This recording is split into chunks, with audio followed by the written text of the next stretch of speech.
Hello everyone, good day to all of you. I'm excited today to be doing this video.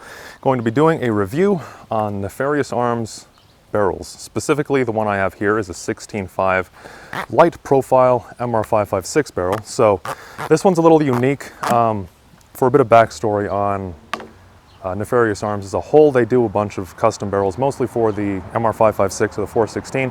In my case, I am going to be installing this barrel here on this G95K inspired build, which is an MR556. And this barrel in specific, I picked up through House Manufacturing. They kind of partnered up to do this, and just wanted to kind of take a look at things. So starting with just out of the box, as you saw, first off, they have a really nice telescoping case that this comes in that I will 100% be keeping to reuse for other projects. The barrel itself comes in this almost sort of, I don't know, almost like fruit basket type of netting to protect it. And then we do have a thread protector on the front, as well as a thread, or not a thread protector, but a protector over the barrel extension itself.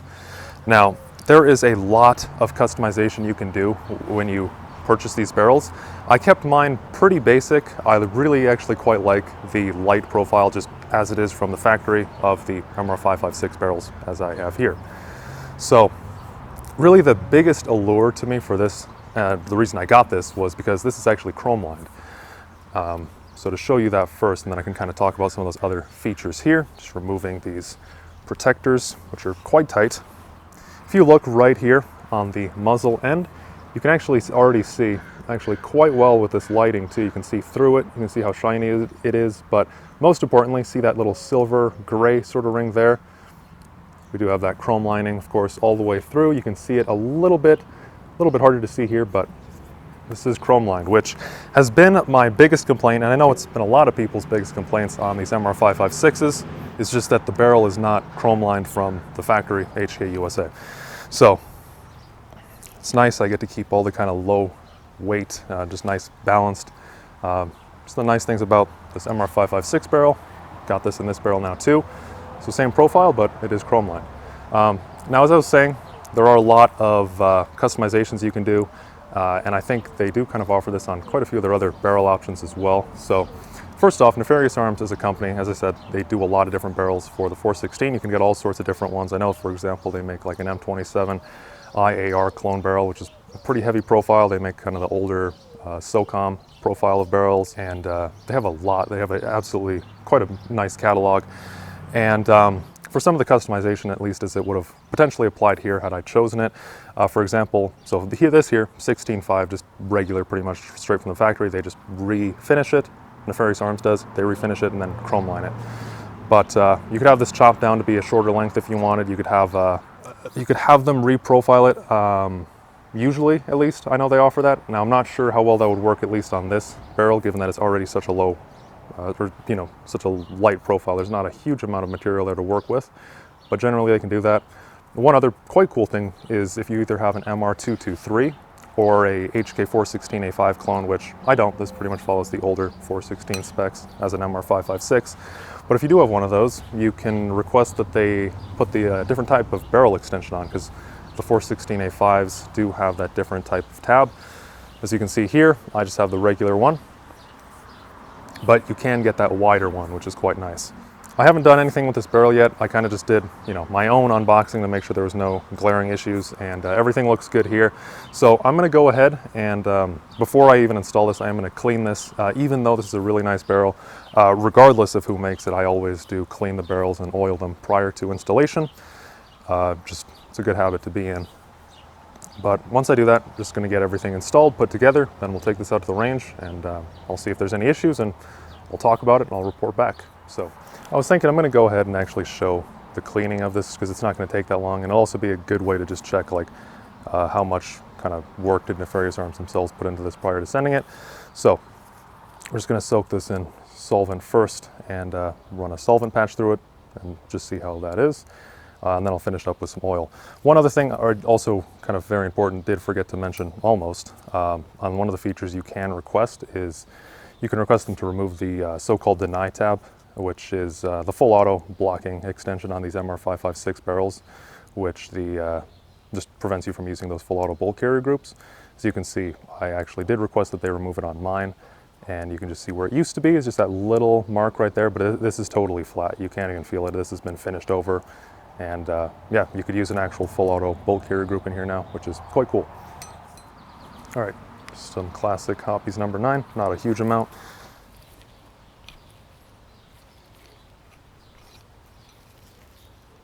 Okay, so it's a little dirty, so I'm glad that I am cleaning this out here. So here's that same patch. I just ran this through 3 times on that barrel, and you can see it's really not that dirty. So pretty nice, just that little bit that needed to come out. So I'll just go ahead and oil this now. So I've got that Nefarious Arms barrel installed here now, and I already did 3 accuracy tests, and I was actually going to cut just straight to them and just show them that way. But since I ended up doing 3 because I kept changing some parameters to try to make the shoot a bit better, I did want to talk about what I did before I just jump right into it. First off, this is going to be pretty lengthy as well when I'm actually shooting, so if you do want to just skip ahead to the conclusion, then just go to the timestamp I have up on the screen right now, or check the chapters down below in the description. So the very first test that I did, of course, was the benchmark test, which is with the regular HK barrel prior to installing this. All 3 of these tests that I did were with the exact same type of ammo in pretty much the same type of weather. It was on 3 different range sessions, so not the exact same day, but very similar temperature and very similar in terms of wind. There wasn't a whole lot. One time there was a little bit more than the other 2, but still it wasn't that much in either case. All these tests are at 50 yards, not 100, because I'm just using a 3-power magnifier here.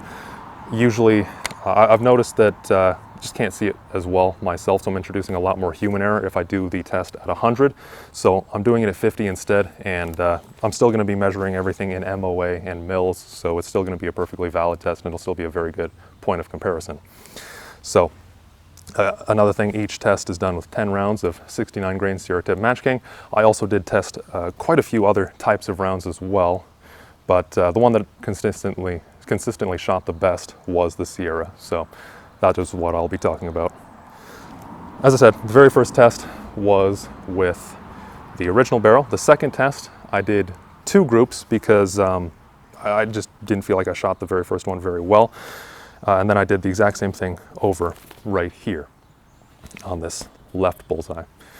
After that, I was kind of thinking it was all concluded, but then I was just researching barrels a little bit more, and I noticed that so between doing my initial range test with this barrel and the second one that I'll talk about in a moment, I did end up getting the suppressor. Now, none of the accuracy tests are with the suppressor. I just have it on because I have some anti-seize on here and it's getting everywhere if I remove it. So I'm leaving it on, but all the shooting was done without it, so it's all exactly the same. But when I got the suppressor, SIG mentioned in the book that came with it that the adapter, the flash hider I have here, is actually only supposed to be torqued to 15 to 20 foot-pounds, which is, I found out, pretty normal for what you should be doing, but I didn't know that on this original accuracy test, so I actually had this torqued to 35 foot-pounds instead, which is significant, quite a lot different. So that apparently can cause issues with harmonics from what I was reading. So on the second test that I did, I actually changed 2 things. The first that I changed was I undid the flash hider on here, retorqued it to 20, just right to spec. And the other thing that I changed is when I originally installed this barrel, I had a Waffenberg gas block, which I'm going to be doing a separate video on entirely, but I did remove it and I switched it back to the original HK gas block.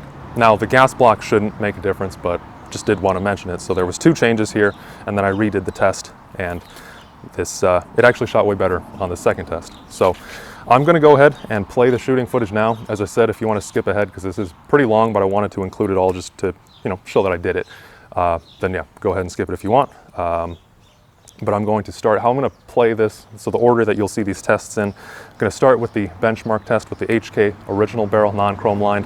Next test is going to be the first group that I shot with the, prior to retorquing the flash hider and everything. So this is the very, very first group that I shot with this new barrel. Then I'm going to go to the second one where I kind of just, nothing changed on the rifle itself, but I just felt like there was a few flyers there. So then I redid that, and then I'll switch to the third range session where I shot this much better group after retorquing and changing all that stuff on the barrel.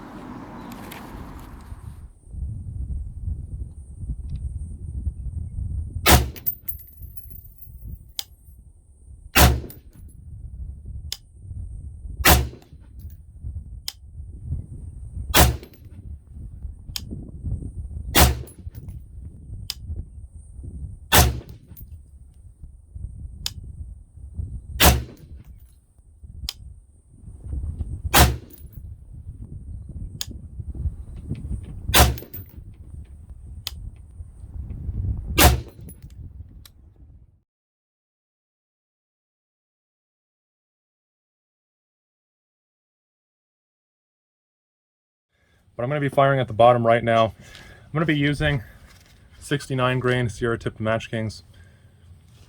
I'm going to do 10 rounds.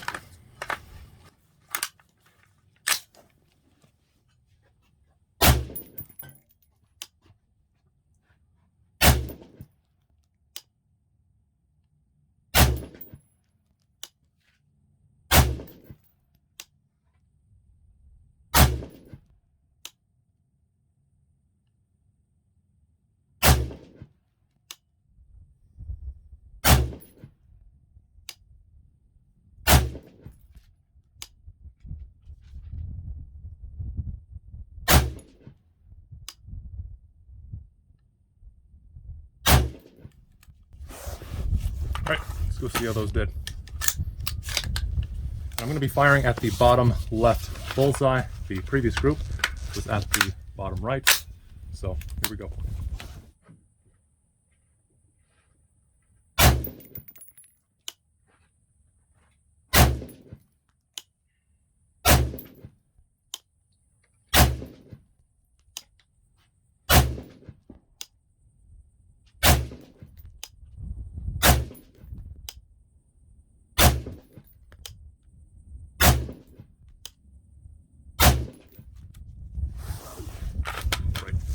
See how those did.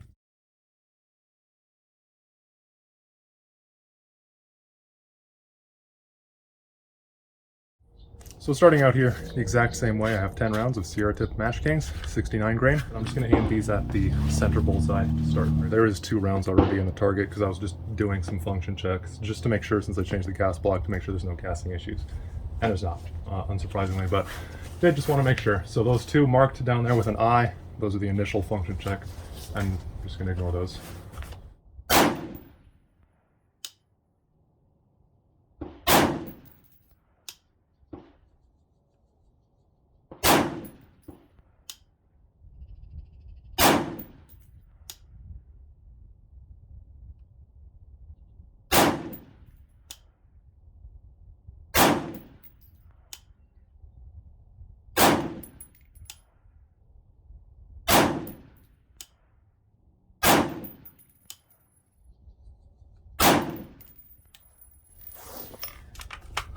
Those all felt good, and you can see the target well enough from here. Now, the group looks pretty good from here, but this is 50, so it's going to be kind of a bit larger, of course, when I convert that to MOA and mils. So, you saw the footage and how that all went. Very consistent, on my part at least, with what I was doing as much as possible. So, starting with the, actually I'll start with the benchmark, which I do not have the target of here because I already measured it, and then I just recycled it because I didn't need it anymore. But that one was a really, really good group, and it was sub MOA. It was about a little bit over a ½ inch group, so keep in mind because it's at 50, it is actually larger when you measure the MOA. So still sub MOA, however. Moving to the 2 groups. Now, there's a lot of markings on here. You can see, especially in the center. So since this was the first time that I got the barrel, I was zeroing it. That's what all these Z1, 2, and Z3s and all that are. The eyes marked here are the very, very initial, just testing, just to make sure that everything worked and there was no issues with reliability. And the actual G1 and G2 on these bottom 2 bullseyes, those are the actual groups. So G1, of course, is the first group I shot, G2 is the second group. So starting with the very first group, that ended up being a 2.49 MOA, which is 0.73 mils, which is, frankly, I would say that's still acceptable. I don't have any problems with that. It's still fine. I use this as a home defense rifle, so I'm not looking for like pinpoint accuracy. I wanted the chrome lined barrel for reliability. But moving on, I still thought that seemed a little not accurate, so I did redo it. The second group that I did here was a 2.47. However, there was a flyer that you can see just right there. I don't think that I pulled it personally. I think it was something with the ammo. There's a lot of variables that it could be, but point is, so if I include the flyer here, that ended up being almost identical to the first group at a 2.47 MOA, 0.72 mils.